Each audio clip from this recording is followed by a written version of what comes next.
Hey YouTube, Velociraptor for you here again, and welcome to my long overdue 5th episode of my show Misunderstood Movies, the show where I review films that I personally like, but are generally disliked by others, and exploring the reasons why, in addition to offering my personal opinion on the subject film.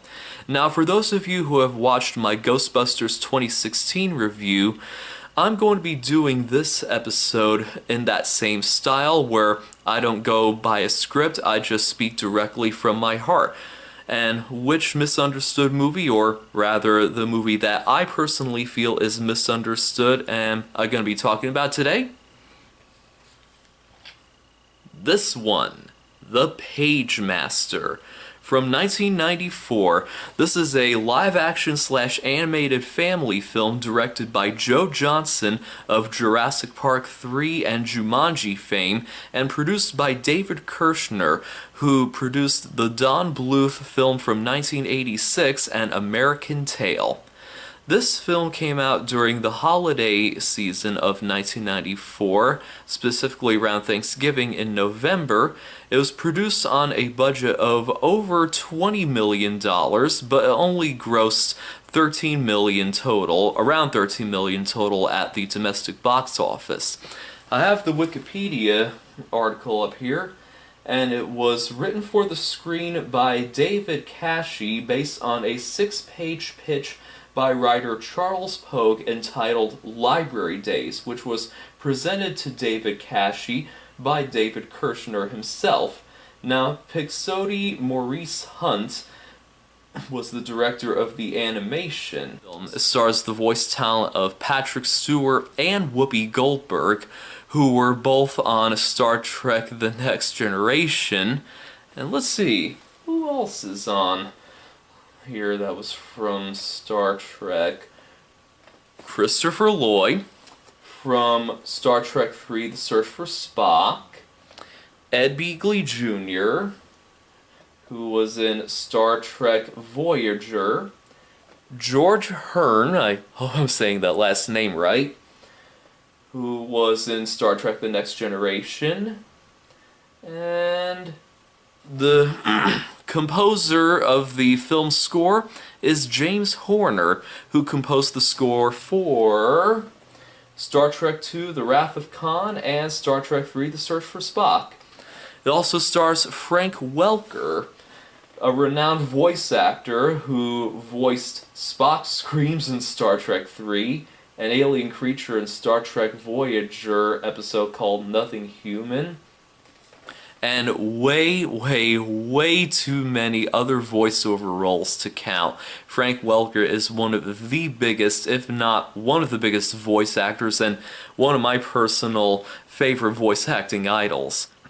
Now, according to this, the film underwent quite a legal issue. The screenwriting credits for the film were subject of a protracted legal arbitration with the Writers Guild of America when producer David Kirshner attempted to claim sole authorship of the screenplay and original story, not giving any credit to David Cashy. Now, typically, proposed credits, it says here, are submitted to the WGA for approval well in advance of the release of a movie or the publishing of posters and novelizations on which writing credits appear. In the case of The Pagemaster, the producers attempted to claim that as the film was now largely animated, the WGA did not have jurisdiction to determine the credits, and Cashy himself had written the screenplay under a WGA contract, as well as previous live-action versions of Disney Channel television dating back to 1985, and they were also written under the same WGA contract. And these facts positioned the WGA to get involved in this Pagemaster case, testing their tenuous authority over a feature film with animated elements, which is what this is, a live-action/animated hybrid film in the spirit of Who Framed Roger Rabbit, Cool World, and Pete's Dragon, and many others to count. It says here, after a lengthy investigation and interviews with those intimately familiar with the genesis of the Pagemaster project, including 3 persons within David Kirshner's own office, the WGA credit arbitration process determined that David Cashy was in fact the primary writer of the screenplay for the film, and that David Kirshner did not provide any significant creative contribution to the writing process to warrant any credit.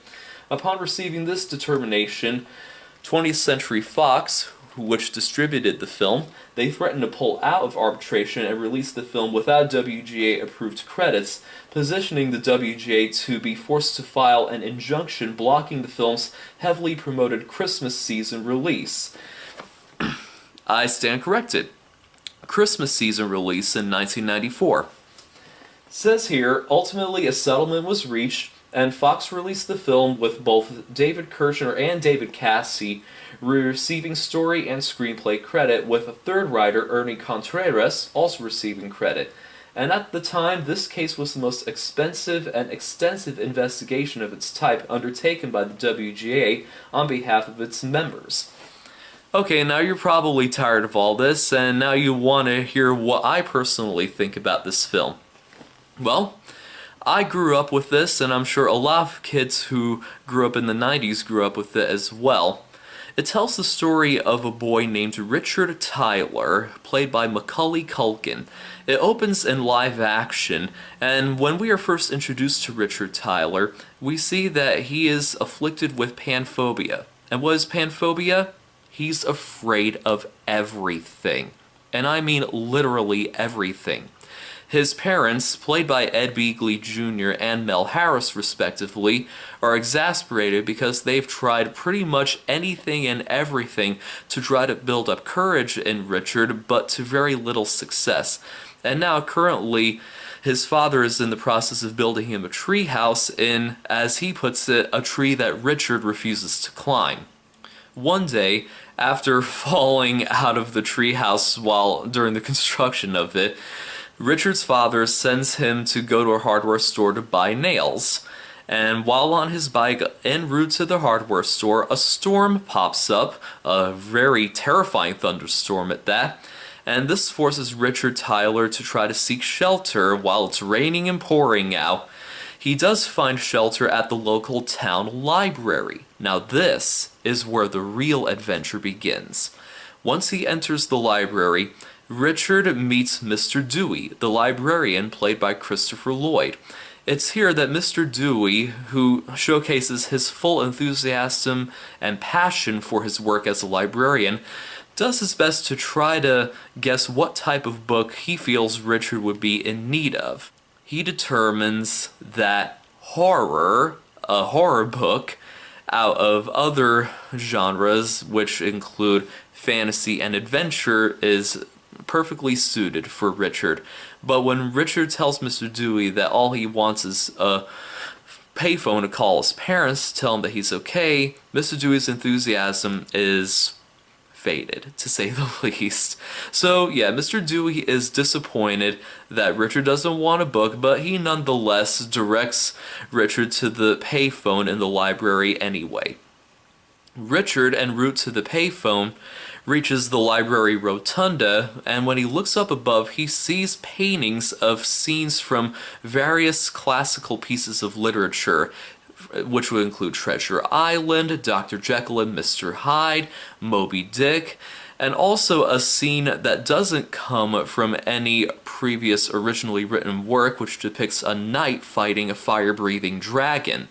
In the middle of all of these painted scenes in the rotunda, there is this bearded figure, which we will later find out is the Pagemaster himself.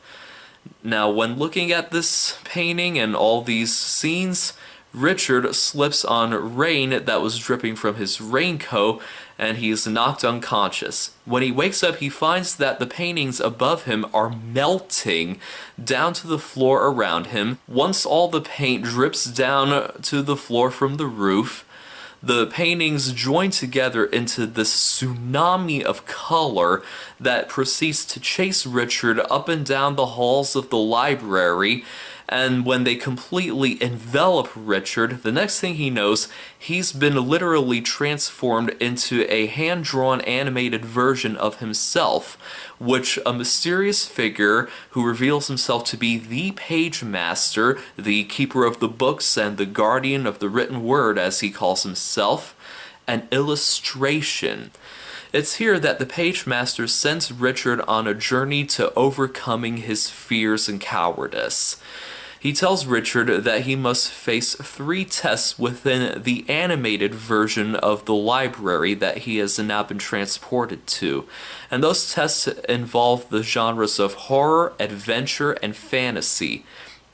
And no sooner does Richard begin his reluctant journey when he meets 3 anthropomorphic talking books that are coincidentally named Adventure, voiced by Patrick Stewart, Fantasy, voiced by Whoopi Goldberg, and Horror, voiced by Frank Welker. Richard first meets Adventure, who is this chauvinistic, stereotypical swashbuckling pirate book, but with a pretty charming and likable personality to him despite his stereotypical nature.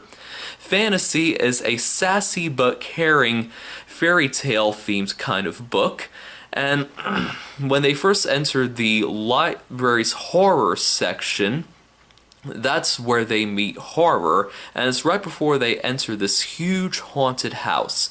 Now joined by the 3 talking books, once he enters the house, Richard and them encounter Dr. Jekyll, voiced by Leonard Nimoy, and soon afterwards, his horrific alter ego, Mr. Hyde.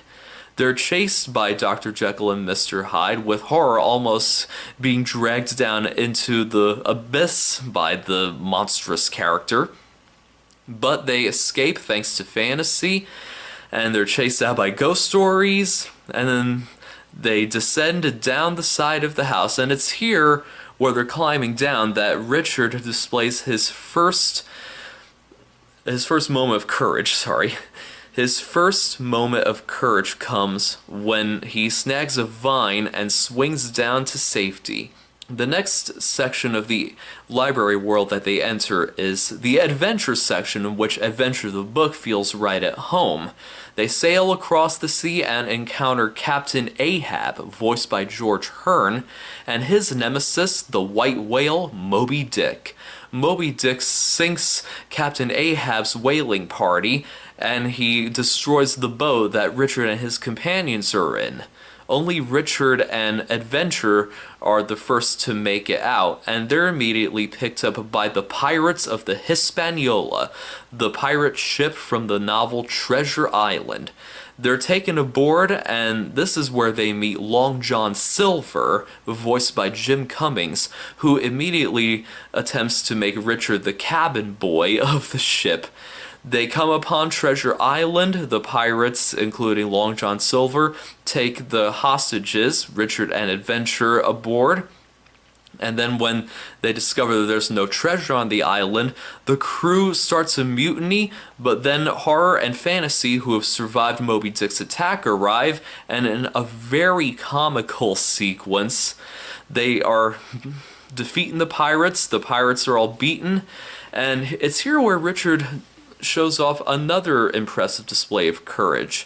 Long John Silver attempts to take Richard with him, but Richard picks up a sword and threatens him away, and Long John Silver is clearly impressed. Now, during this comical books defeat the pirates sequence, Adventure's been locked in an empty treasure chest, but when Horror frees him, all Adventure does is just angrily berate about how he could have taken all the pirates on by himself, him being the chauvinist. Horror tries to be a friend to Adventure, but Adventure is nasty to him at first. And it's here Horror, who is sad and disappointed by Adventure's display, just goes off on his own. But then that's when he's captured by the Lilliputians from Gulliver's Travels. It's Adventure who rescues Horror, and it's here where he starts to warm up to the little hunchback, as Horror is referred to. And now, while on the island, they ventured deeper and entered the fantasy section of the Enchanted Library. And it's here where Richard faces his final obstacle in the form of a very impressive, giant, fire-breathing dragon. The dragon pursues Richard and his 3 book companions up to the exit to the library world and corners the 3 books. Now, Richard, who has grown quite fond of his book companions, with them being the only friends he's ever known, now finds the courage within himself at long last to save his friends from the dragon. But unfortunately for Richard, the dragon swallows him whole, but Richard uses books that are inside of the dragon as a means of escape, specifically Jack and the Beanstalk. He opens the book up, and a beanstalk erupts with Richard on it straight out of the dragon's mouth. Having successfully defeated this last obstacle, they enter a building where there's a magical tornado in the center of it, and it's here where the Pagemaster greets them. At first, Richard, who is understandably angry given all that he's been through, he is berating the Pagemaster, but then the Pagemaster reminds him that the reason why he brought him to this world was to help him overcome his fears, that life cannot be lived in fear and by accident statistics, that you have to learn to take chances, live life to its fullest, which is a message that I feel anyone can walk away with. As a means of congratulating him on his victories within the library world, Dr. Jekyll and Mr. Hyde, Captain Ahab, Long John Silver, and even the dragon appear in the magical tornado within the exit building to congratulate Richard. And it's here where the Pagemaster sends Richard, adventure, horror, and fantasy back to the real world. When he awakens, the 3 books, who are now non-anthropomorphic, are by Richard. Mr. Dewey comes over and checks to make sure Richard is okay, and Richard checks out the 3 books successfully, but at first Mr. Dewey tells him that he can only check out 2 of them, but just this once he allows Richard to take home all 3, and as Richard is walking out of the library, Mr. Dewey has this smile on his face that implies that the Pagemaster was his alter ego. On the way home, riding on his bike with the 3 books in tow, Richard successfully makes a jump over a concrete pipe that we saw neighborhood kids from earlier in the film jumping over, and those same neighborhood kids were making fun of Richard due to his at the time pessimistic nature. But now, check out, I wonder what those neighborhood kids think of him now that he successfully made that jump. Richard sleeps in his almost completed tree house.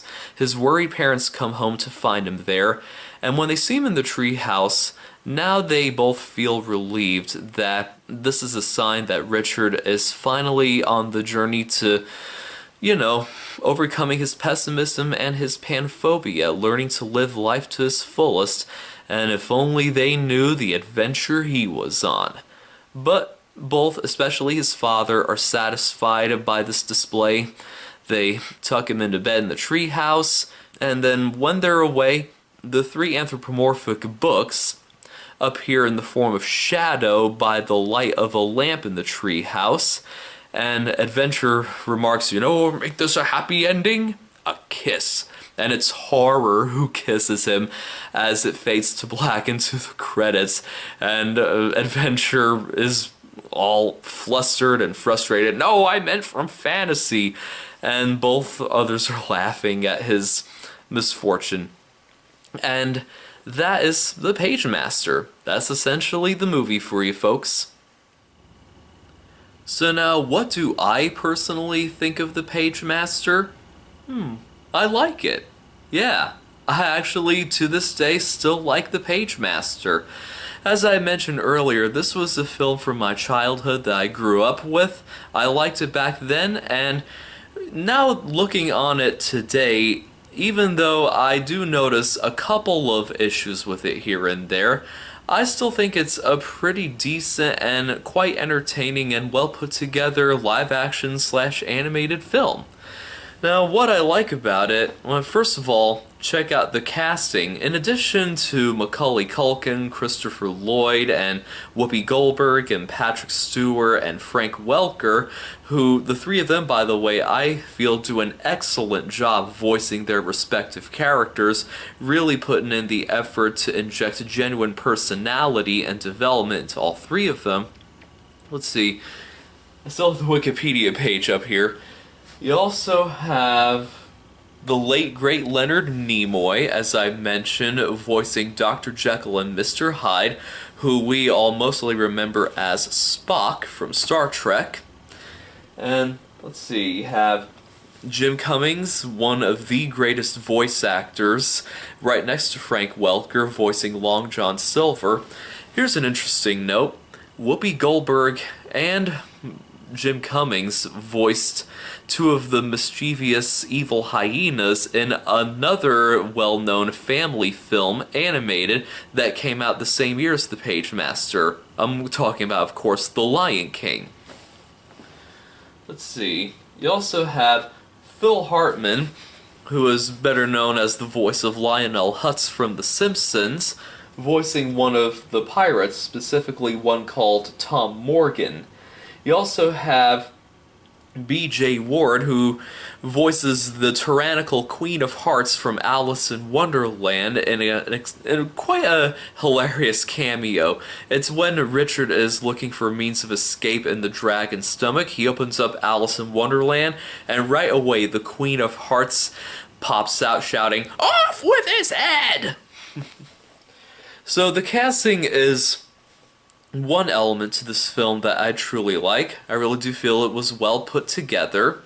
Now, one criticism that has been leveled at this film that I personally respectfully disagree with comes from two major film critics, Gene Siskel and Roger Ebert. If you watch their review of the film, both of them comment about how the film doesn't really get across, in their minds, the message of how reading can be enjoyable, how it encourages people to read, and how it has this message of how you can't live your life in fear and how you have to learn to take chances in life. Well, I will get to why I feel the movie communicates that message across to its audience well, but if you watch Siskel and Ebert's review, both of them comment about how it really doesn't take the time to fully explore in depth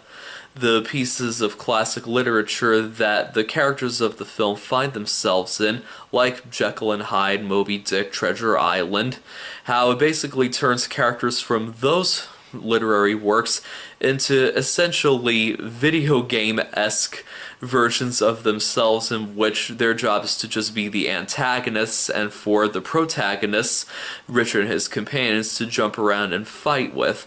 Now, I can see why they would make that criticism.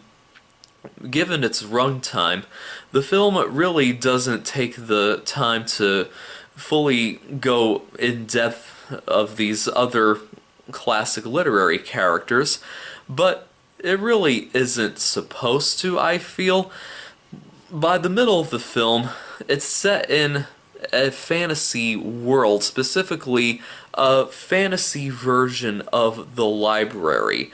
That was the mindset that David Kirshner and Joe Johnston and the creative team behind this movie had when they were making this film, and you can learn more about that when you pick up the DVD. It contains this short but truly fascinating behind-the-scenes documentary where they talk about how when it came to the animated section of the film, they wanted it to take place in essentially a fantasy world version of the library itself.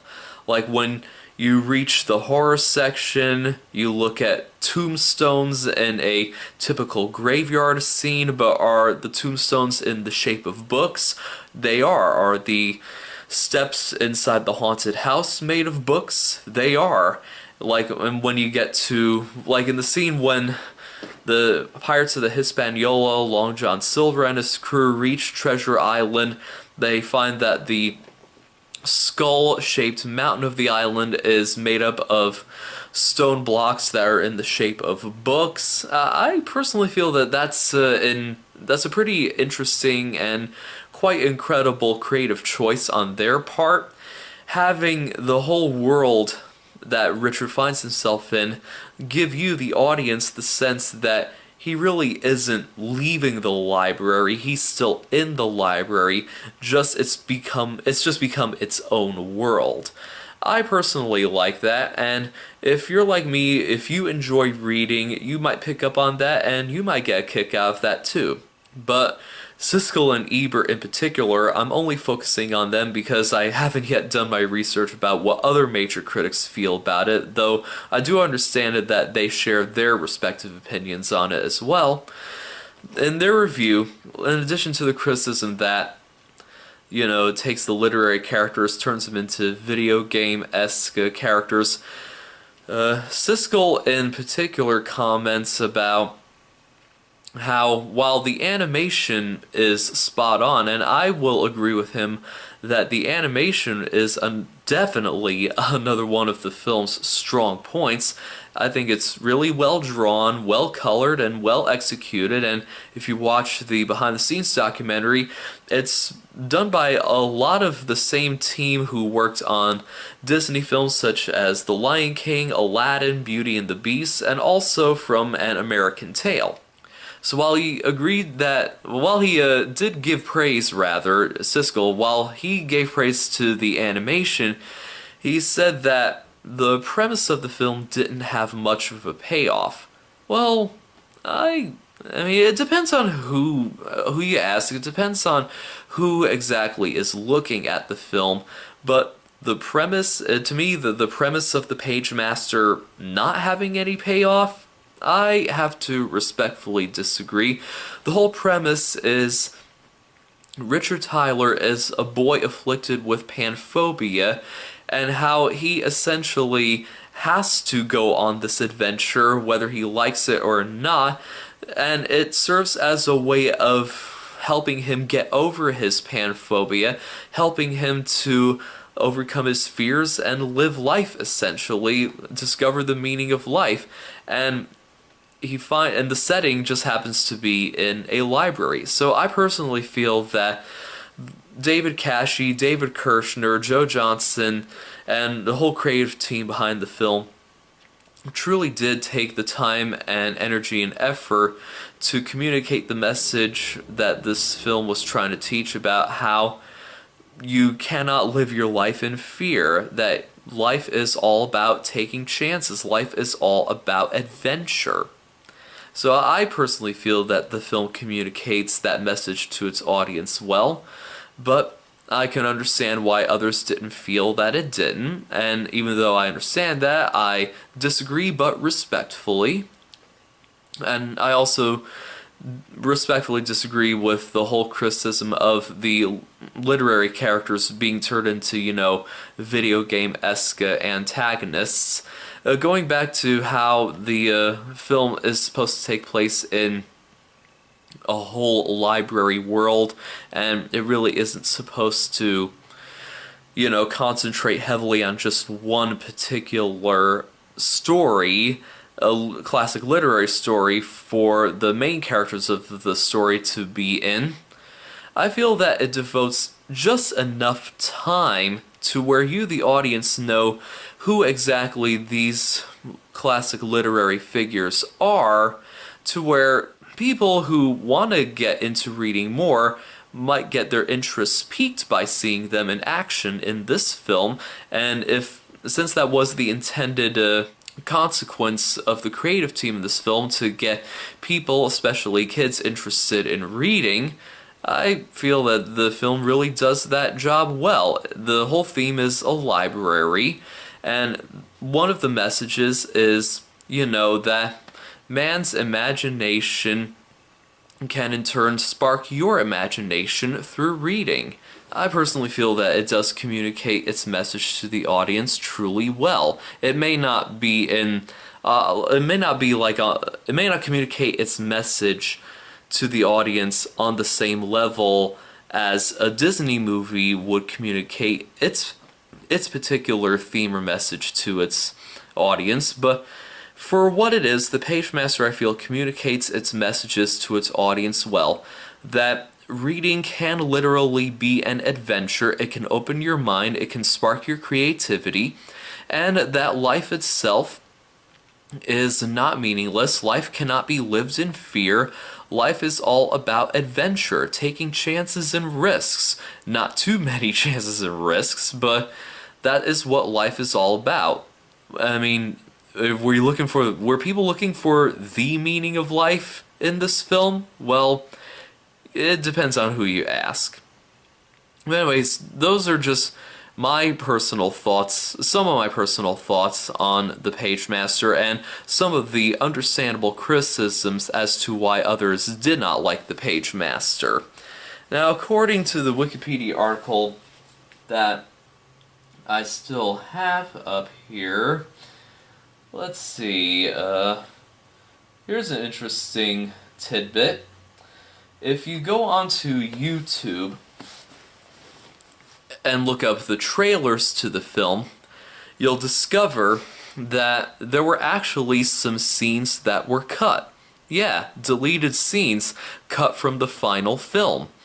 And one of these scenes, which is in an illustrated book adaptation of the film, which is essentially an adaptation of the film's screenplay by David Kashey, one particular sequence that was cut from the final film that is in the illustrated book involves Richard, adventure, horror, and fantasy, still in the haunted house in the horror section of the fantasy library world. They just escaped from Jekyll and Hyde, and they run into the Frankenstein monster.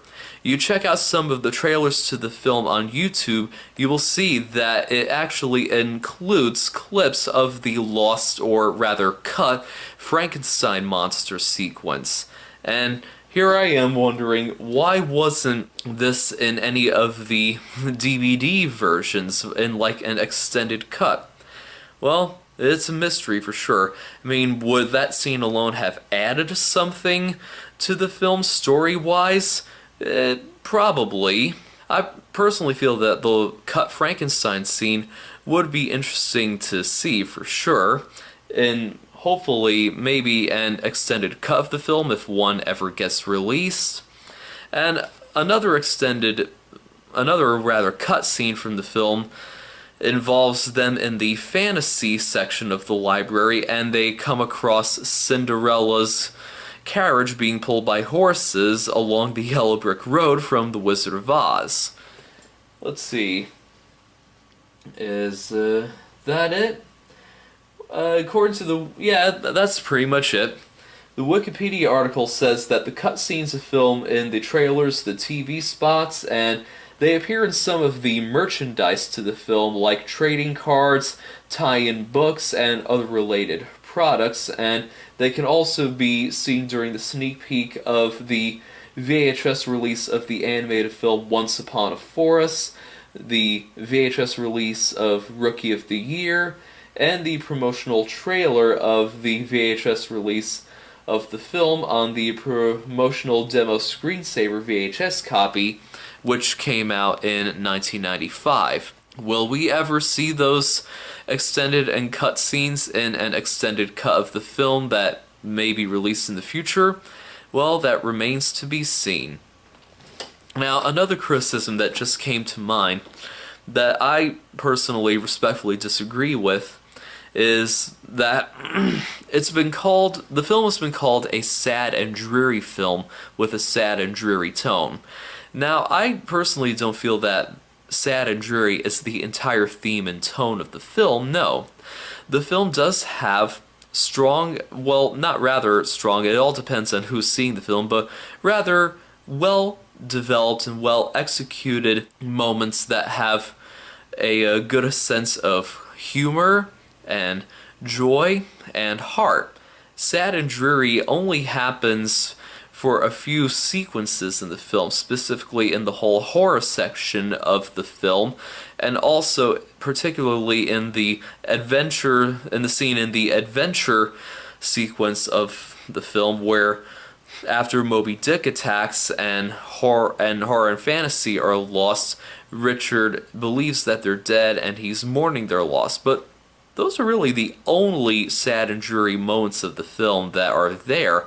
The rest is upbeat and hopeful and humorous, like particularly the scene where horror and fantasy defeat the pirates on Treasure Island, which is, I think, a well done scene that displays classic moments of familiar cartoon comedy from many, many classic cartoons to count. Well, let's see. Anything else on the Pagemaster? Yeah, it currently holds an 18% score on Rotten Tomatoes. There were video game adaptations of this film that were released as promotional tie-in pieces of merchandise.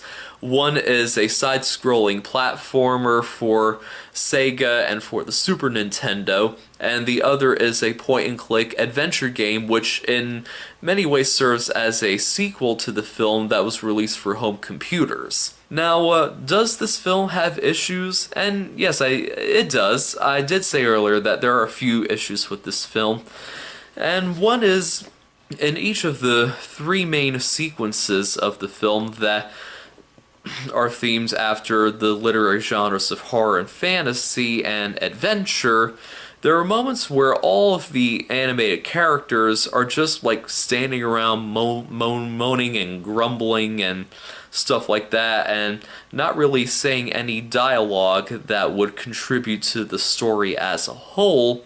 And those moments in particular, I personally feel would have been cut to, just cut to the chase and just move the story along at a bit of a quicker pace. I mean, that's really one gripe that I have, but I feel it's a gripe that really doesn't drag down the film by any means. Let's see, anything else? Well, I commented on the video games and the main illustrated book that was attributed to David Kirshner and Ernie Contreras, illustrated by Jerry Turtolili. Let's see, anything else? Other properties based on the film include a novelization, children's storybooks, pop-up books, and other film ancillaries such as toys and games. That's pretty much it. It wasn't like maybe the biggest hit that everyone had hoped it would be at the time of its release, but since then the Pagemaster has gained somewhat of a cult following over the years, even though it still holds an 18% rating on Rotten Tomatoes and remains disliked by major film critics to this day.